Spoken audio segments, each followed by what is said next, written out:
जय माताजी मित्रों, स्वागत है तमारू आजना विडियोनी अंदर मारी चेनल अलका चावड़ा व्लॉग उपर। आज आपणे आ विडियोनी अंदर एवा नवा नवा आइडियाज जाणवाना छे जे तमने रोजिंदी क्रियामां, घर काममां, रसोडामां खूब ज उपयोगी थशे अने तमारा कामने पण सरळ बनावशे, तमारा समयनो बचाव करशे। तो आज आपणे आ विडियोनी अंदर घणुं बधुं शीखवाना छे। तो चालो जोईए, शरूआत करीए। ज्यारे आपणे मसालियो वापरता होईए छे आ रीतनुं, एमां राई, धाणा, जीरो आ रीते बधुं भरता होय छे। रसोडामां दरेक गृहिणी आवुं मसालियुं वापरती ज होय छे।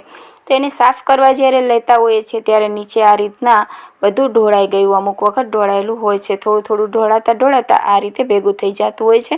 तो आपणे आने गमे त्यां फेंकी देता होय छे अथवा तो एमनाम ज धोई नाखता होय छे, फेंकी देता होय छे। पण आनो आपणे उपयोग करी शकीए छीए, फेंकवानुं नथी।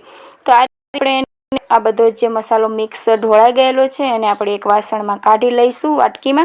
अने आ मसालानो उपयोग आपणे बाळकोनी नजर उतारवामां के घરના बीजा कोईपण सभ्योनी नजर उतारवा माटे आनो उपयोग करी शकीए छीए। आपणे तेमां मसालो नाखता ज होईए छीए।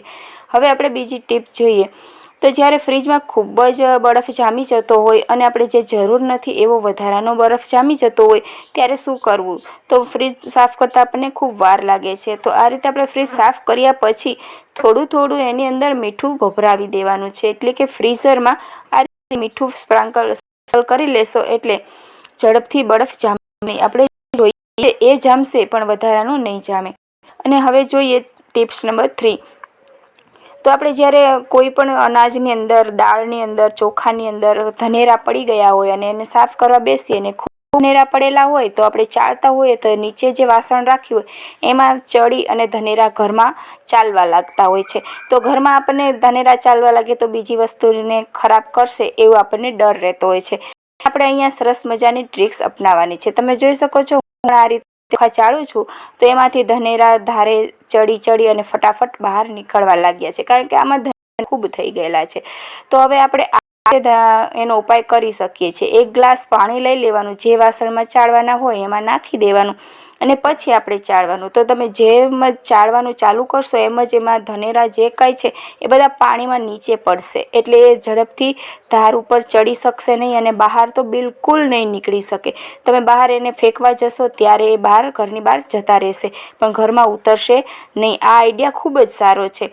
હવે આપણે જ્યારે લાલ મરચું પાવડર ઘરમાં ભરવાનો હોય ત્યારે કઈ રીતે ભરો? તો આખો વર્ષ માટે લાલ એકદમ ચટક જેવો એનો રહે અને સરસ સારો અને જો જ રહે આખા વર્ષ માટે, એનો કલર બદલાય નહીં અને સ્વાદ કે એની સુગંધ બદલાય નહીં। તો એવી રીતે કઈ રીતે ભરી શકીએ? તો તમે જોઈ શકો આ રીતે મસાલો તમે ભરશો તો આખા વર્ષ માટે નવો મરચું આવે ત્યાં સુધી મસાલો તમારો સારો જ રહેશે। મસાલો લઈ લેવાનો જે દળાવ્યો હોય એમાં પણ આપણે ખાવામાં આવતા હોય દેખી શકો છો। मारे हाथ तीखा न थाय अने खूब ज बळे नहीं एटला माटे मैं आ रीतना प्लास्टिकना हाथना पहेरेला छे। आ रीते मसालाने खूब ज तेलमां मसळी अने सरस एवो पूरण दई देवानुं छे। कोईपण एकदम कोरो अने सुकाई गेलुं वासण लेवानुं, सेज पण एमां भेज ना होवो जोईए। आ रीते अंदर भरी अने पछी कोईपण आवा वासणथी एटले के चमचाथी एने दबावीने खूब प्रेस करीने भरवानुं छे। सेज पण एर रहेवी ना जोईए, जग्या के पोलुं ना रहेवुं जोईए। अने एम छतां पण जो एम थाय नथी फावतुं तो तमे आवा ग्लासनो पण उपयोग करी शको छो। ग्लासथी तमे आ रीते दबावता जशो एटले सरस रीते नीचे दबाई जशे, उपरथी तमे सारूं प्रेस करी शकशो। એટલે મસાલો જેટલો કડકાઈથી અંદર નીચે દબાઈને રહેશે એટલે એમાં જીવાત નહીં પડે। અને બીજું કે આપણે હવે થોડુંક એમાં સહેજ મીઠું ભભરાવી દેવાનું છે। અડધો ડબ્બો ભરવાનો, પાછું આ રીતે દબાવવાનું, પાછું સહેજ ચપટીક મીઠું ભભરાવી દેવાનું, જેથી જીવાત આવશે જ નહીં અને કલર મીઠાના લીધે નહીં બદલાય, કલર એવો ને એવો રહેશે। ક્યારેક મરચું 12 મહિને કાળું થઈ જતું હોય છે વધ્યું હોય તે, એવું નહીં થાય। અમુક વખત ચોખા સાફ કરીને રાખ્યા પછી પણ અંદર જો આપણે વાપરવા લઈએ ત્યારે ધનેરા અને જીવાત આવું બધું દેખાતું હોય અને આપણે ચાળવાનો સાફ કરવાનો ટાઈમ ના હોય તો આપણે આજની આ રીત છે એનો ઉપયોગ કરી શકીએ છીએ। આપણે 1 ગ્લાસ પાણી લઈ લેવાનું છે અને ડબ્બો હોય, કોઈ પણ મોટું વાસણ, નાનો ડબ્બો હોય એની વચમાં અંદર અનાજની વચ્ચે આને મૂકી દેવાનો છે। સાચવીને મૂકવું, પાણી ઢોરાય નહીં એનું ખાસ ધ્યાન રાખવું। આ રીતે અંદર આપણે ખૂંચાડી દેવાનું છે એટલે એને આ પાણીની અંદર ફરતા ग्लास ऊपर आवशे અને ગ્લાસની સાથે જ અંદર પાણીમાં પડવા માંડશે, એટલે કે એમાંથી જીવાતનું પ્રમાણ ઓછું થઈ જશે। તમે પાણી નેરું એક પડી ગયું છે। આ રીતે હળવે હળવે બધી જીવાત પાણીમાં આવી જશે અને ચોખા ઉપરથી સાફ થઈ જશે. એટલે કે આપણે ચોખા પછી સાફ કરતા વાર નહીં લાગે, ઝડપથી આપણે એને સાફ કરી અને આપણે ઉપયોગમાં લઈશું. વધારે પ્રમાણમાં આપણે કામ તે ઝડપથી કરી શકીએ છીએ. હવે આપણે આગળ જોઈએ કે આવી રીતે ઘણી બધી દિવેટો બનાવી અને ડબ્બો ભરીને રાખી દેતા હોઈએ છીએ અને એની સાથે આપણે પછી દિવેલ પણ પૂરવું જોઈતું હોય છે. તો આપણે આજે એક સરસ મજાની હું તમને રીત બતાવું છું. એ રીતે તમે દિવેટ બનાવીને તૈયાર કરશો એટલે ખૂબ જ પવિત્ર અને ખૂબ જ સારી દિવેટ બનીને તૈયાર થશે. એની સાથે તમે દિવેલ પણ રાખી શકશો. શ્રાવણ મહિનાની અંદર જ્યારે આપણે ક્યાંય પણ મંદિરે જઈએ ત્યારે દીવો પ્રગટાવતા હોઈએ છીએ, ત્યારે એની સાથે આપણે દિવેલ અલગથી લઈ જવું પડતું હોય છે.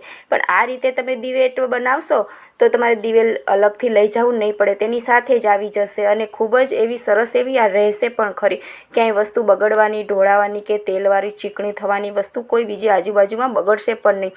આ દિવેટ એવી રીતે બનીને તૈયાર થાય છે. આ રીતે આપણે કપૂર ને મીણ ને ઘી અને આ રીતે દિવેટ મૂકી અને આ કોઈ પણ વાસણની અંદર આપણે આ રીતે રાખી દેવાનું છે. નાના બાળકોની દવાની જે બોટલો આવે છે એની પણ નાના ઢાંકણ આવે છે, એની અંદર પણ આપણે આ રીતે પાથરી શકીએ છીએ લિક્વિડ અને આ રીતે બનીને તૈયાર થઈ જાય છે. આવું તમારી પાસે મોલ્ડ ન હોય તો તે ઢાંકણનો ઉપયોગ કરી શકો છો ને આવી સરસ મજાની દિવેટ બનીને તૈયાર થાય છે. જ્યારે ઘણા બધા બટેટા ફોલવાના હોય, આવી રીતે બાફેલા બટેટા હોય અને ઘણા બધા મહેમાન આવી ગયા હોય ત્યારે આપણે 2-3 કિલો બટેટા બાફી અને ફોલવાના થતા હોય ને તો ખૂબ વાર લાગતી હોય છે.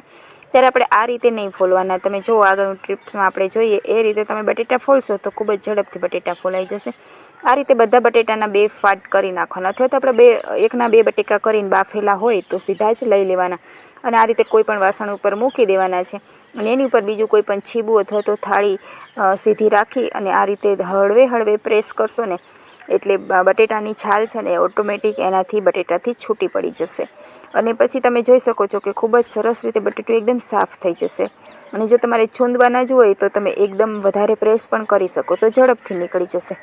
આ રીતે બટેટાની છાલ તમે જોઈ શકો છો ખૂબ જ ઝડપથી એકદમ સારી રીતે નીકળી જાય છે અને બટેટું એકદમ ચોખ્ખું થઈ જાય છે. અને આ આઈડિયા છે એ તમારે ખાસ કરીને જૂના બટેટામાં યુઝ કરવો.